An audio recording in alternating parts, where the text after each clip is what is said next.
good science is constantly questioned. Good science is constantly challenged. That's the nature of science. Now, you can have all kinds of scientists that will tell you that actually the scientific establishment, or the bunch of scientists are being listened to. Okay, well, the science. So you will get individuals who, or you will get people that say scientific orthodoxy and scientific establishments become quite conservative or get pushed down certain trajectories where they're not open-minded, where they don't look in the way that they should be. And there are all kinds of influences on science: government influences, public perception influences, the funding for research. Can you say big pharma? I can say big pharma. That's a massive influence on science and so on. So, but where I would perhaps differ on focusing on Chris Whitty or focusing on which particular element was done or wasn't done, what I try to look at the bigger picture, the bigger structural issues of which COVID fits into. Because I've just been speaking to a group of school children who are backing the bill that we put in on the climate and ecological emergency. And whatever you think about the climate crisis or the climate and ecological emergency, the reality is, whatever we think, wherever COVID came from, science is increasingly saying that it came from the increasing breakdown of our natural environment, and that this is just the first of many. Now, I personally think that that's a valid argument. What I also know is that the very people, the big corporations, big pharma, the super wealthy who do most of the consumption, most of the polluting, put out most of the carbon, the ones who are the wealthiest, the ones who are asset stripping our public services, our NHS and all the things that we love, that is being enabled by them. And they have used this lockdown to push through bills. So you understand all that. Created the lockdown. There's a difference between using and creating. Now, but I'm trying to look at the. I think you're looking at the symptoms rather than the cause. What I'm about to be is absolutely clear with you. It's absolutely clear. If we had a treatment and we have enough, even Bill Gates has funded a lot of what's going on here, as you know. A lot of people, right, would have been saved by the hydroxychloroquine. If it's a cure and a prophylactic, right, stops you going into the hospitals. None of the people that Dr. Zenko and other doctors, right, none of them went on the ICU.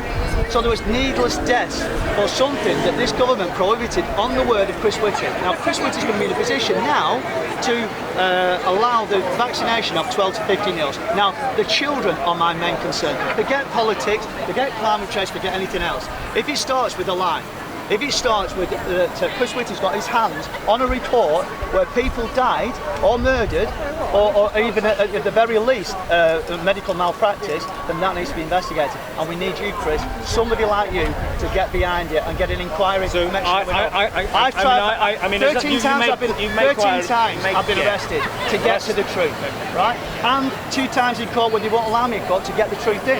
If I'm banging my head against the wall, a lawful man that's got no criminal record, and I have to go through this. I do this full time now. My background's stopping fracking. We beat a Tory government, and we need somebody like you that's an ex-soldier, that's got the honour of an ex-soldier, that, you know, working for these people. We need you to do something about it. So I believe you that you can do it. Well, I'm going to email you as well. You know how to buy someone up, and that's a politician in you, I'm sure. I think there is.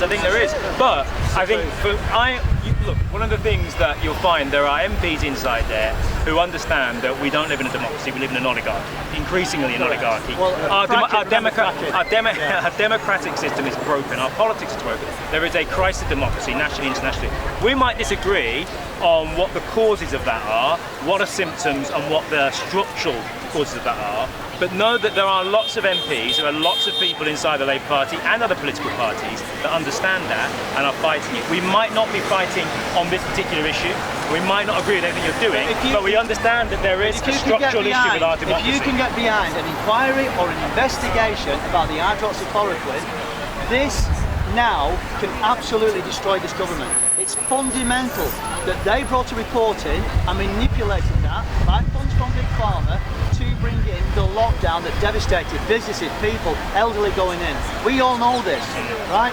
We need to have this investigation into this duty. I've done everything I can. I've now turned the fact that I got arrested on the Freedom Day, the 19th of July. You're going to love that, aren't you? I got arrested on that day. For questioning Van Tam, asking what he put in that arm, because as we know, this is a test vaccine. that's got 30% of what do you call it, placebo. Thanks, guys. Placebo, and then I was questioning him and questioning Chris Whitty. Chris Whitty, right? And Chris Whitty. And I was released without charge.